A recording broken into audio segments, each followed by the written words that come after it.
یہاں ایک ادارہ ہے جو اگر کوئی کال کرتا ہے کہ جی ہمیں اپنا بلڈ ٹیسٹ کروانا ہے تو ان کا بلڈ سیمپل لینے کے لیے وہ اپنے کارکنوں کو گھروں کے اندر بھیجتے ہیں۔ اب ان میں مرد بھی ہیں اور عورت بھی ہیں، تو بعض اوقات عورتوں کو ایسی جگہ بھیج دیا جاتا ہے جہاں پہ گھروں میں صرف اجنبی اکیلا مرد ہوتا ہے۔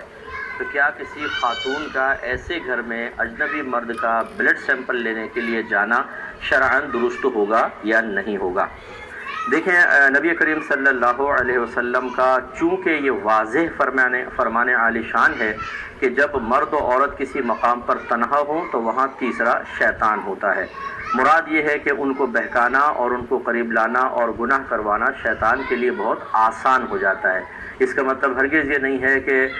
ہمیشہ ایسی تنہائی حرام اور گناہ کبیرہ ہی ہوگی۔ بہت سی بچیاں آفیسز میں کام کرتی ہیں اور مجبوراً ان کو باس کے کمرے میں جانا ہوتا ہے، لیکن وہ کمرہ ایسا ہوتا ہے جس میں شیشے وغیرہ لگے ہوتے ہیں، باہر سے اندر باہر صاف نظر آ رہا ہے، یا اسٹاف اطراف میں بہت زیادہ موجود ہے اور تھوڑی دیر کے لیے فائل وغیرہ لے کر گئی واپس آئیں۔ اب تنہائی تو یہاں بھی ہو رہی ہے، تو ہر جگہ مطلقاً اس تنہائی پر حرام یا گناہ کبیرہ کا حکم نہیں ہوگا۔ ہاں، ایسی تنہائی کہ جس میں گناہ ہونے کا امکان ہے، آفس والے سارے جا چکے ہیں، باس کمرے میں اکیلا ہے، اب عورت جاتی ہے کمرے کے اندر، تو یہ گناہ کی طرف مائل کرنے کے لیے زیادہ مؤثر ماحول بن چکا ہے۔ اب اسی طریقے سے باہر کے ملکوں کا معاملہ سب کے سامنے ہے کہ وہاں پر کیا کچھ ہو سکتا ہے، اور جبکہ غیر مسلم شخص ہو جس کا بلڈ سیمپل لینے گیا ہوں اور پھر عورت جائے، اور یقینی سی بات ہے جسم کو ٹچ کرنا، قریب ہونا، یہ سب کچھ، اور وہاں کے گناہ کے امکانات بہت زیادہ ہو سکتے ہیں۔ اس لیے ایک مسلمان عورت کے لیے شرعاً بالکل جائز نہیں ہوگا کہ وہ بلڈ سیمپل کے لیے تنہا ایسے شخص کے پاس جائے۔ ہاں، وہ کسی کے ساتھ کوئی اپنا